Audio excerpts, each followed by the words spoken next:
Bonjour et bienvenue donc à cette petite conférence sur la présence. De plus en plus, il y a un courant qui existe, que ce soit sur l'Internet ou dans des conférences, dans des livres également, où il est question justement qu'il n'y a rien à faire, que la vie suit son cours et que nous devons apprendre justement à retrouver à l'intérieur de nous-mêmes cette présence au présent. Ne pas donc intervenir vers le passé, ne pas intervenir vers le futur, mais simplement se déposer à l'intérieur de soi pour reconnaître justement ce droit, être là, tout simplement, en acceptant les flots de la vie qui existent à l'intérieur de moi-même et en me permettant de me laisser porter par ceux-ci.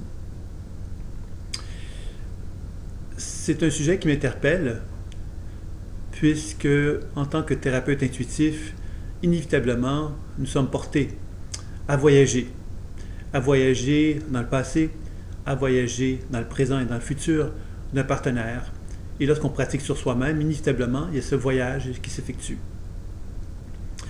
J'ai pensé aujourd'hui vous proposer, donc, vous préciser davantage peut-être le rôle de l'intuition en tenant compte justement de cette affirmation justement qu'il est nécessaire d'être au présent pour permettre justement à la vie qu'elle suit son cours et que nous on ait simplement à se laisser porter par elle.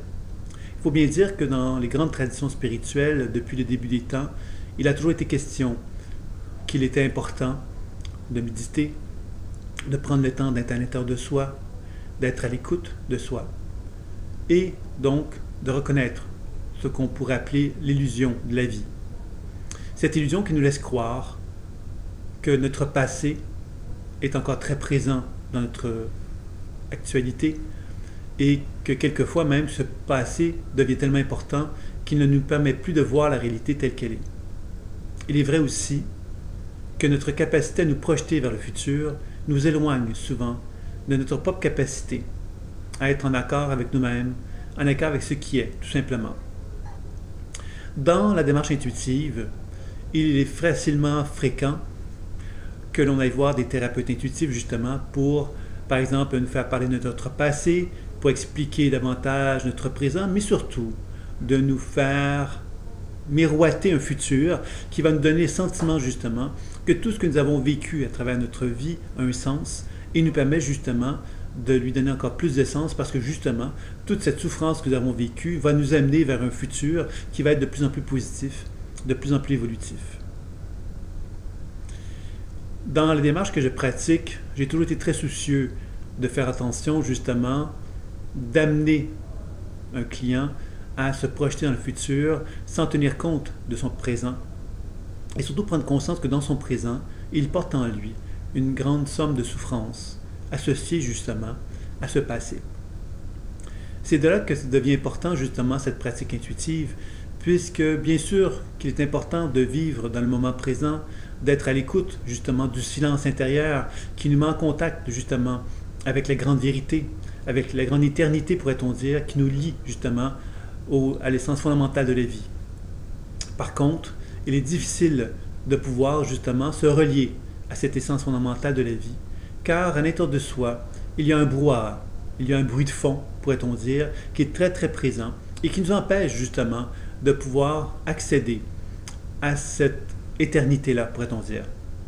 On est constamment aveuglé, constamment perturbé par nos désirs, par nos émotions, par nos blessures, par le passé qui vient souvent se ramener à notre conscience pour nous rappeler justement ce que nous n'avons pas eu, ce que nous n'avons pas, ce que nous aurions dû avoir, et nous amener donc à une forme d'insatisfaction face à notre vie et ne pas finalement reconnaître ce qui est, tout simplement.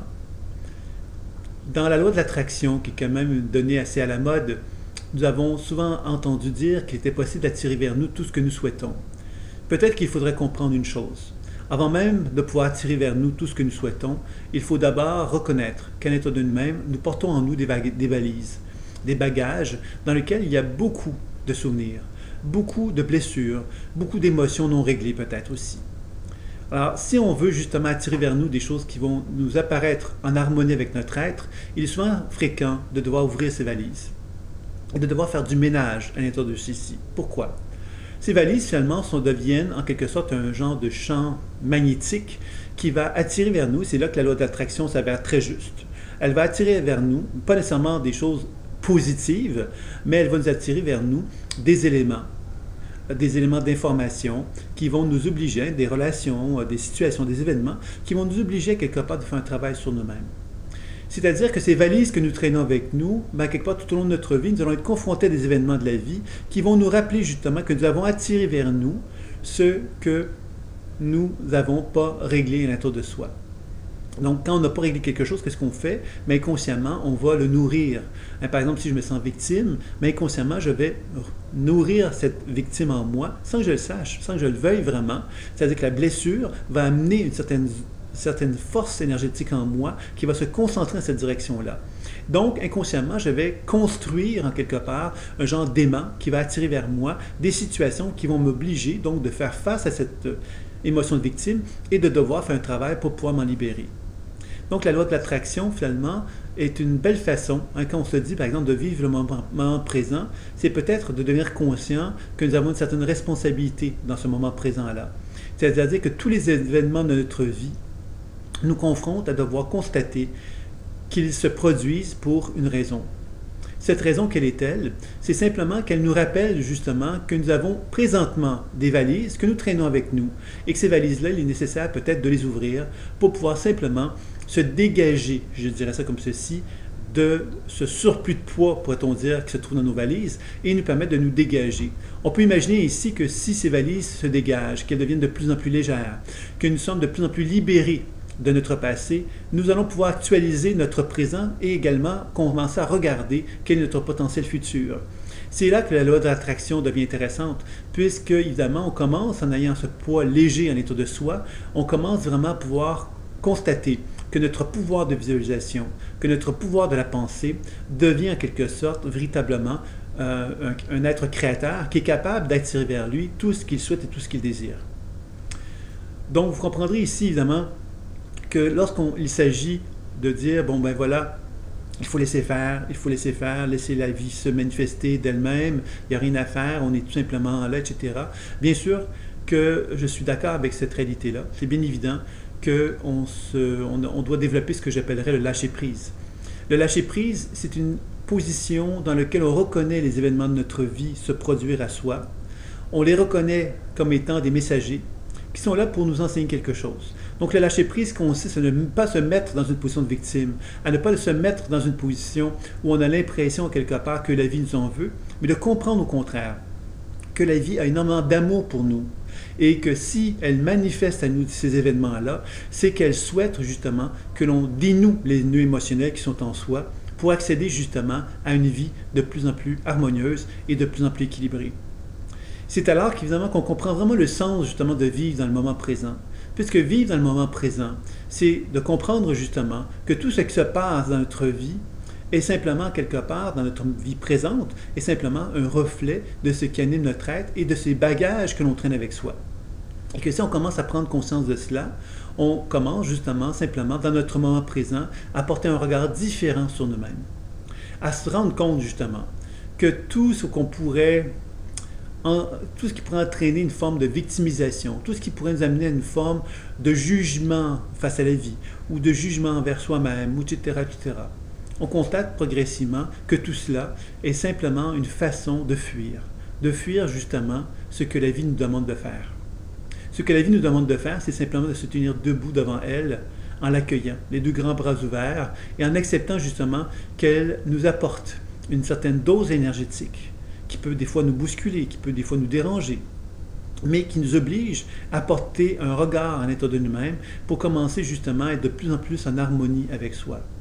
Et c'est alors qu'on peut apprendre progressivement à se dégager, à se détacher de tout ce qui n'est plus nécessaire pour devenir de plus en plus grand, de plus en plus en alignement avec soi-même, de plus en plus capable justement de reconnaître que dans le présent, tel qu'il est présentement, tel que l'on vit à tout instant, est un bel espace pour simplement prendre conscience justement d'un état de tranquillité.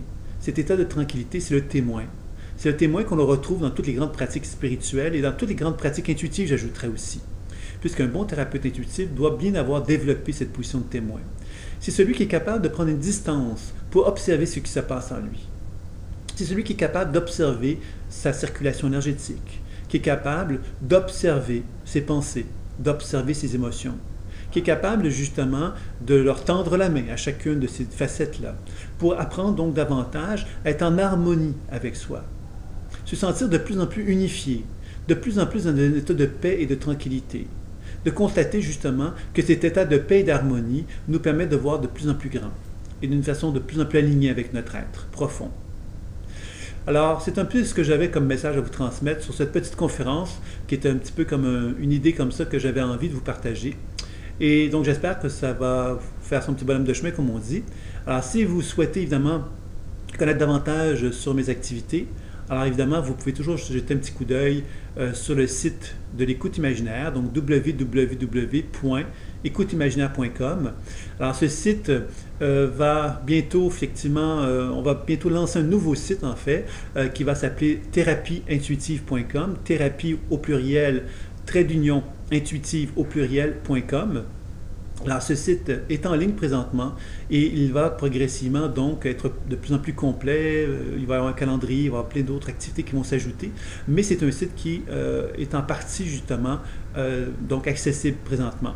Donc, si vous avez envie d'aller jeter un coup d'œil sur ce nouveau site qui vous présente davantage l'ensemble des activités qui vont être proposées dorénavant dans le cadre des activités de l'école, et écouteimaginaire.com, mais évidemment, c'était l'approche de départ qui a été développée par moi-même il y a donc un certain nombre d'années et qui vous enseigne justement d'une façon moderne à développer l'intuition, à développer les soins, à développer la déprogrammation et donc évidemment donc, de chercher justement à être de plus en plus dans une position de présence envers soi-même où on accepte justement que ce passé, que ce futur, ben, quelque part, il se génère, il se crée parce que nous-mêmes, dans notre présent, on a fait la paix avec ce passé-là et parce qu'on a fait la paix avec le passé, on permet justement au présent d'exister. Et quand le présent existe, le futur existe par lui-même. Non pas parce que je le crée, mais parce qu'il s'impose à moi. Il s'impose à moi car la vie va me transmettre justement le reflet, en quelque sorte, de ce que j'émane. Et qu'à travers cette émanation-là, ben, plus à quelque part j'émane quelque chose de clair, plus évidemment cet univers-là va me transmettre effectivement un message de clarté aussi. C'est là que je vais commencer à sentir un sentiment d'unification, un sentiment d'alignement avec mon être. Donc voilà, donc si vous souhaitez découvrir un petit peu les activités qui ont lieu dans le cadre de l'école, vous visitez le site. Et évidemment, donc si vous avez des questions, vous pouvez toujours communiquer avec moi, ça me fera plaisir. Je vous dis à très bientôt. Bonne continuité.